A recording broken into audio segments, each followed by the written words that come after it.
how to structure your meals. So for the longest time, I used to be quite embarrassed about what I did with my meals. Somebody who's worked as a personal trainer, works as an online coach, you see online all the time, all these fancy high protein recipes, all these air fryer hacks and whatever it is. And I'd find that I'd bookmark loads of them and save all these fancy meal ideas, and I never did any of them. I'll be honest with you, I don't particularly enjoy cooking, I don't dislike it, but it's not something that I just want to spend a lot of time doing, if I'm honest. And when I actually think about what's probably made me very successful whenever I've wanted to lose weight, maintain my weight, or gain weight, it's just by eating the same foods on a daily basis. But I understand that doesn't work for everyone.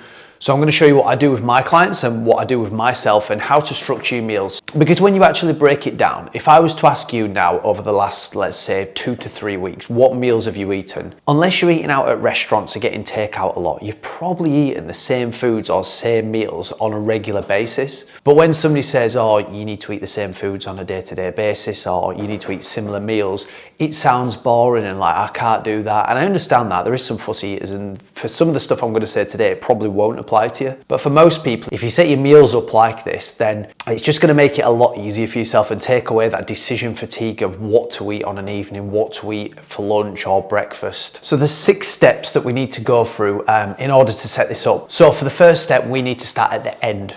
So we need to know what nutrition targets you're aiming for on a daily basis. Now that's going to be different for everyone. You might just have a calorie target, you might have macro targets, you might just have calorie, protein and fiber targets, whatever it is. But you need to know what your end of day nutrition targets should be. Okay, so once we know what your end of day nutrition targets that should be, the next thing we need to know is how many meals you're going to have on a daily basis. Are you going to have 3? You're going to have straight breakfast, lunch and dinner. You're going to have breakfast, lunch and dinner and snacks. This is going to be entirely up to you. So you need to know, firstly, nutrition targets, what your end of day targets is, and then you need to know how many meals you're going to have. Once we know how many meals you're going to have, we need to then find 3 meal ideas for each meal. So we've got your nutrition targets, how many calories, grams of protein, carbs, fats, fiber you might be aiming for on a daily basis.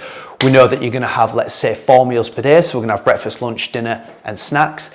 Then what we need to do is create 3 meal ideas for breakfast, 3 meal ideas for lunch, 3 meal ideas for dinners, and then 3 snacks. Now let me give you an example of this. So for breakfast, my typical breakfast at the moment is 100 grams of oats, 1 scoop of whey, and 250 milliliters of milk. I'll have that as porridge on a morning, but when I do get bored of that, I'll switch that then usually to having a bagel and 5 eggs on a morning. So for me, they're my 2 breakfasts that I like to rotate between. And what I'll typically do is I'll just stick with 1 breakfast for as long as I want until I really get bored of it. But to be honest with you, I don't really get bored of food that much. So what you need to now do is come up with 3 meal ideas for your breakfast, for your lunch, for your dinner, and for any snacks or anything like that you might have. And then what we next need to do is match these to your targets. So it's all well and good saying that you're going to have 5 eggs and 2 bagels on a morning for breakfast, but how does that look with the rest of the meals? So what I would do is create yourself a meal plan example for one day. So I'd put your breakfast in, I'd put your lunch in, I'd put your dinner in, I'd put your snacks in. And then the idea is once you've put those in, you would then adjust the weight of the foods, potentially take foods out, potentially add other foods in until you reach your end day nutrition targets. But to make this easier for yourself, what we can do is, because when we know our end day nutrition targets, so let's say that we're eating 2,500 calories, for example. Let's say we're going to have 5 meals per day. Well, if we were going to go for 2,500 calories at 5 meals per day, that would be 500 calories we'd be aiming for in each meal. So when we're matching the foods to our targets, what we can do is adjust the weights of foods now to make sure that we're roughly getting about 500 calories at each meal. Obviously, if one meal goes over a little bit, we can reduce that on the following one. And we can do that for your calories, we can do that for your macronutrients, we can do that for your micronutrients as well. And if we really want to try and get optimal with it, what we could potentially look at doing is spreading your protein intake between all those meals that you have. And then what I would do is I would rotate as needed.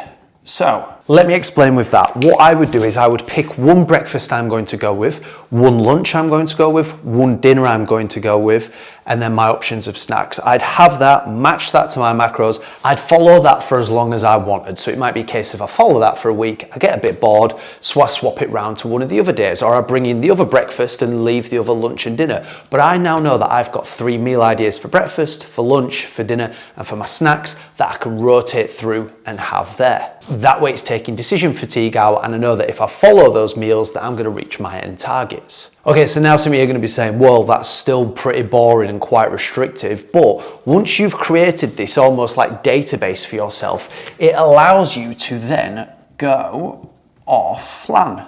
And I'm going to show you how. So for me, my lunch pretty much most days, 1 chicken breast, 125 grams of rice and 150 grams of broccoli. So what I could then do with that lunch is, let's say for one day I didn't want chicken, I could just substitute in another protein source. Let's say I put steak in there or tuna or something like that. And I roughly know that as long as I match the weight of that food, I'm going to pretty much be hitting that protein target, and I can reduce anything else I need to later on.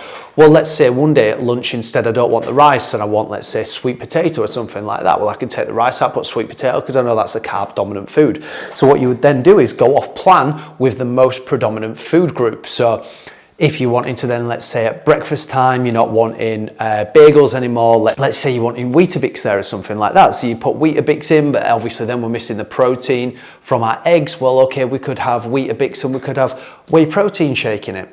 So you can see that by creating yourself this structure and knowing your end nutrition targets, knowing how many meals you're going to have per day, having 3 meal ideas for your breakfast, lunch, dinner, snacks, or other meals that you're going to have, matching those meals to hit your targets. So you know if you followed that, you would be reaching your end targets, that you can then rotate them as needed. And then if you need to go off plan, you can just bring other meals, put it in there, and you know you're going to be roughly near your targets. So it will take a little bit of time to set up, don't get me wrong, but once you've done this, you've kind of got yourself a blueprint for your nutrition for life. Any questions on any of this, guys, please leave them in the comments below or shoot me a message on Instagram.